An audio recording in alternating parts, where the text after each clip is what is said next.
हर बार की तरह इस बार भी मैं लेके आया हूं आप लोगों के लिए एक जबरदस्त लो कॉस्ट बिजनेस आइडिया। और इस बिजनेस के जो टारगेट कस्टमर है वो ज्यादातर ऑफिस में काम करने वाले वर्किंग प्रोफेशनल या फिर स्टूडेंट होते हैं। ऐसे एक बिजनेस का नाम है टिफिन सर्विस बिजनेस। क्या आप तैयार हैं टिफिन सर्विस बिजनेस के बारे में जानने के लिए? खास करके टिफिन सर्विस बिजनेस चालू करने के लिए क्या इक्विपमेंट्स लगते हैं, क्या रॉ मटेरियल्स लगते हैं, क्या लाइसेंस और रजिस्ट्रेशन लगता है, या फिर कितना इन्वेस्टमेंट होता है और कितना मार्केटिंग करना पड़ता है। तो जुड़े रहिए मेरे साथ। नमस्कार, मैं Vijay Kumar, independent business consultant, बड़ा बिजनेस। आजकल बहुत सारे लोग अपने बिजी शेड्यूल के चलते या तो वो लोग घर पर कुकिंग नहीं कर पाते हैं या फिर उनको कुकिंग नहीं आता है। तो ऐसे में टिफिन सर्विस बिजनेस एक बेहतरीन अपॉर्चुनिटी है। लेकिन आपको सबसे पहले डिसाइड करना होगा कि आप रेगुलर टिफिन सर्विस देना चाहते हैं या फिर कोई पार्टी में कैटरिंग का काम करना चाहते हैं। लेकिन हम यहाँ पे डिस्कशन कर रहे हैं रेगुलर टिफिन सर्विस की। तो रेगुलर टिफिन सर्विस देने के लिए आपको सबसे पहले डिसाइड करना होगा मेनू, क्योंकि यहाँ पे आपका जो कस्टमर होंगे वो कस्टमर घर के जैसा खाना और घर के जैसा टेस्ट चाहिए। इसके लिए आपको मेनू डिसाइड करना होगा। आप चाहे तो इसको वीकली या मंथली भी प्लान कर सकते हैं। इसके अलावा आपको कुछ स्पेस चाहिए जहां से आप खाना बना के टिफिन सर्विस कर सकते हैं। अगर शुरुआती में आपके पास ज्यादा कस्टमर हो, अगर आपके पास स्पेस उतना अवेलेबल नहीं है, तो आप फिर एक बड़ी किचन को रेंट पे ले सकते हैं जहां से आप अपना खाना बना के टिफिन सर्विस कर सकते हैं।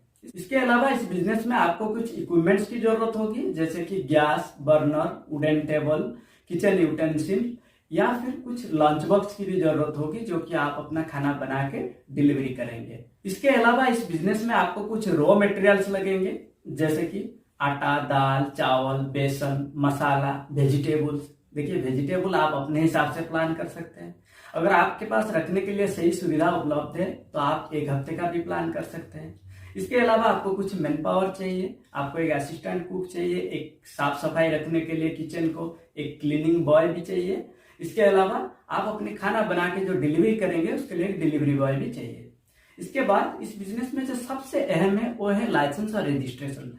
कोई भी फूड बिजनेस को चालू करने के लिए आपको FSSAI, food safety and standard authority of India, जो कि गवर्नमेंट ऑफ इंडिया के अंदर आता है, ये लाइसेंस आपके पास होना जरूरी है। इसके अलावा जिस एरिया में आप इस फूड बिजनेस को चालू करेंगे उस एरिया में सोप एंड एस्टेब्लिशमेंट एक्ट के तहत आपको रजिस्ट्रेशन कराना जरूरी है। इसके साथ साथ आपको एक NOC चाहिए, नो ऑब्जेक्शन सर्टिफिकेट। जो सोसाइटी में आप फूड बिजनेस चालू करेंगे वहां से आपको ये सर्टिफिकेट मिल जाएंगे। अब हम देखेंगे टिफिन सर्विस बिजनेस को चालू करने के लिए कितना इन्वेस्टमेंट लगता है और कहाँ कहाँ इन्वेस्टमेंट होता है। सबसे पहले, अगर आप इस बिजनेस को घर से चालू नहीं कर रहे हैं, अगर आप इस बिजनेस को रेंट पे कर रहे हैं, तो रेंट के लिए आपको कुछ सिक्योरिटी डिपॉजिट करना होगा जिसका कॉस्ट आएगा 50,000। और आप इस बिजनेस में utensil, tiffin boxes, gas, burner के लिए आपका कॉस्ट आएगा 35,000। बिजनेस में कुछ लाइसेंस की जरूरत होगी जिसके लिए आपको कॉस्ट आएगा 8,000। इसके अलावा इस बिजनेस में आपको मार्केटिंग कराना होगा, जैसे कि व्हाट्सएप, फेसबुक, पॉम्पलेट। इसमें आपको करीब करीब खर्चा आएगा 10,000। तो कुल मिला के 1,03,000, जो कि एक प्रकार का ये आपका वन टाइम इन्वेस्टमेंट है, यानी ये आपका कैपिटल एक्सपेंडिचर है। इसके अलावा हम देखते हैं कि इस बिजनेस का रन करने के लिए हर महीना हमें कितना खर्चा करना होगा। सबसे पहले हमें जरूरी होगी ग्रोसरी के लिए 15,000, वेजिटेबल्स के लिए 7,000। डिपेंड ऑन आपके पास कितना कस्टमर है, हो सकता है इससे भी ज्यादा हो सकता है इससे कम भी हो। इसके अलावा आपको कुछ सैलरी पे करनी होगी जिसके लिए आपको कॉस्ट आएगा 25,000। इसके अलावा इलेक्ट्रिसिटी के लिए आपको देना होगा 5,000, डिपेंड ऑन आप कितना इलेक्ट्रिसिटी कंज्यूम कर रहे हैं। इसके अलावा इस बिजनेस में आपको कुछ एक्स्ट्रा एक्सपेंसेस होंगे, जैसे कि डिलीवरी, गैस, पैकिंग। इसके लिए आपका कॉस्ट आएगा 5,000। तो कुल मिला के 57,000 आपको इस बिजनेस को हर महीना रन करने के लिए चाहिए। अब हम देखते हैं इस बिजनेस से हम एक महीने में कितना अर्निंग कर सकते हैं। मान के चलिए आपके पास कोई भी कस्टमर आते हैं, आप एक थाली का 80 रुपीज लेते हैं, यानी 2 मील का पूरे महीने में वो आपसे 60 मील लेता है।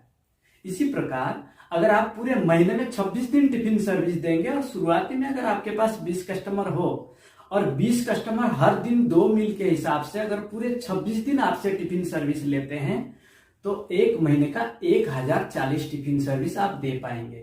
अगर एक मील का 80 रुपीज हो तो 1040 मील का 83,200 ये एक महीने का रेवेन्यू होता है। इसी प्रकार अगर आप 2000 टिफिन सर्विस दे पाएंगे तो 2000 टिफिन सर्विस का 1,60,000 एक महीने का रेवेन्यू होता है। आप चाहें तो इसको 5 लाख 10 लाख तक भी ले जा सकते हैं, लेकिन इसके लिए आपको मार्केटिंग कराना बहुत जरूरी है। मार्केटिंग के लिए सबसे पहले आप पंपलेट छपवाइए और अपने लोकेलिटी में जो न्यूज़पेपर वाले हैं उनके मदद से आप घर घर तक भेज सकते हैं। इसके अलावा आपको लोकली कुछ लोगों से प्रमोट करना होगा, जैसे कि आप जिस सोसाइटी में रहते हैं उस सोसाइटी के लोगों के बीच में आप प्रमोट कर सकते हैं। एक पर्सनल नेटवर्किंग भी आप बिल्डअप कर सकते हैं। इसके अलावा जो एग्जिस्टिंग कस्टमर है उनका टेस्टिमोनियल लेके आप फेसबुक में एक ग्रुप क्रिएट करके वहां पे भी डाल सकते हैं। तो इसी प्रकार आप मार्केटिंग का बेनिफिट लेके आप इस बिजनेस को बड़ा भी कर सकते हैं। आप ये सारे स्टेप को इम्प्लीमेंट करके एक सक्सेसफुल टिफिन सर्विस बिजनेस चालू कर सकते हैं।